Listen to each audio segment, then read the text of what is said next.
Hello everyone, इस video में हम लोग बात करेंगे कक्षा 10वीं के विषय भूगोल के 5 ऐसे महत्वपूर्ण सब्जेक्टिव क्वेश्चंस के बारे में जो आपके मैट्रिक बोर्ड एग्ज़ाम 2023 के लिए काफ़ी इम्पोर्टेंट है। तो दोस्तों, आप लोग इस वीडियो के लिए एक लाइक का बटन ज़रूर से दबा दीजिएगा और यदि चैनल पर पहली बार आए हैं तो चैनल को सब्सक्राइब ज़रूर कर लीजिएगा। तो चलिए हम अपने क्वेश्चंस की ओर बढ़ते हैं। तो हमारा पहला क्वेश्चन है आपके सामने, संसाधन को परिभाषित कीजिए। दोस्तों, वैसे तो हम संसाधन को कई परिभाषाओं में परिभाषित कर सकते हैं, लेकिन ये परिभाषा दोस्तों आपके लिए काफ़ी इम्पोर्टेंट है। तो आप लोग दोस्तों अपने नोटबुक में या फिर स्क्रीनशॉट ले करके बाद में अपने नोटबुक में नोट ज़रूर कर लीजिएगा। तो चलिए देखते हैं हमारा उत्तर। तो उत्तर हमारा कुछ यूँ होगा दोस्तों, हमारे पर्यावरण में पाई जाने वाली प्रत्येक वस्तु जो हमारी ज़रूरतों को पूरा कर सकती है संसाधन कहलाती है। दोस्तों, हमारे पर्यावरण में जो भी चीज़ें पाई जाती है वो अगर हमारे ज़रूरतों को पूरा कर रहा है तो वो संसाधन कहलाएगा। लेकिन इसके पीछे कुछ शर्तें हैं, चलिए हम शर्तों को देखते हैं। लेकिन शर्त यह है कि वस्तु तकनीकी रूप से सुगम, आर्थिक रूप से उपयोगी तथा सांस्कृतिक रूप से मान्य होना चाहिए, तब हम उसको संसाधन कहेंगे। तो कुछ उदाहरण है दोस्तों, उदाहरण देख लीजिए। पहला है भूमि, मृदा, जल, खनिज, वन्य जीव, वनस्पति आदि। दोस्तों, ये जो है वो संसाधन के उदाहरण है। तो आप लोग नोट जरूर कर लीजिएगा। आशा है ये प्रश्न आप लोगों को बिल्कुल समझ में आया होगा। चलिए अब हम नेक्स्ट देखते हैं। क्वेश्चन नंबर 2 आपके सामने है, जल संसाधन के क्या उपयोग है। तो हमारा उत्तर होगा, जल संसाधन एक नवीकरणीय संसाधन है दोस्तों। नवीकरणीय हम उसको कहते हैं जो भविष्य में समाप्त हो सकते हैं, जिसके विविध उपयोग है। तो पहला उपयोग ये आपके सामने पेयजल हेतु आवश्यक, दूसरा है घरेलू कार्यों में ज़रूरी, तीसरा है सिंचाई में उपयोग, चौथा है उद्योगों के लिए आवश्यक और पाँचवा है स्वच्छता हेतु एवं छठा है मलमूत्र विसर्जन हेतु आवश्यक। तो दोस्तों, जल संसाधन के हमारे जीवन में काफ़ी महत्वपूर्ण उपयोग है, जिनमें ये 6 उपयोग अति महत्वपूर्ण है। तो आप लोग इसे अपने नोटबुक में नोट जरूर कर लीजिएगा। तो आशा है ये प्रश्न भी आप लोगों को अच्छे समझ में आया होगा। तो चलिए अब हम नेक्स्ट क्वेश्चन देखते हैं। क्वेश्चन नंबर 3 आपके सामने है, हरित क्रांति से आप क्या समझते हैं। दोस्तों, ये क्वेश्चन आपके लिए काफ़ी मोस्ट इम्पोर्टेंट है, तो आप लोग इसको ज़रूर याद कर लीजिएगा।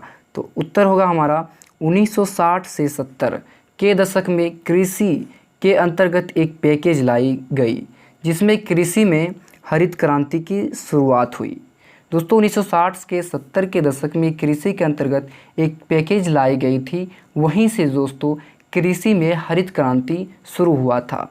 इसके अंतर्गत संकर किस्म का उन्नत बीज, रासायनिक खाद, सिंचाई, कीटनाशक आदि का प्रयोग कर खाद्य उत्पादन में अप्रत्याशित वृद्धि की गई है। हरित क्रांति से फसलों की पैदावार में काफ़ी वृद्धि हुई है। इससे साधन उत्पादन में भारत जो है आत्मनिर्भर हो गया है।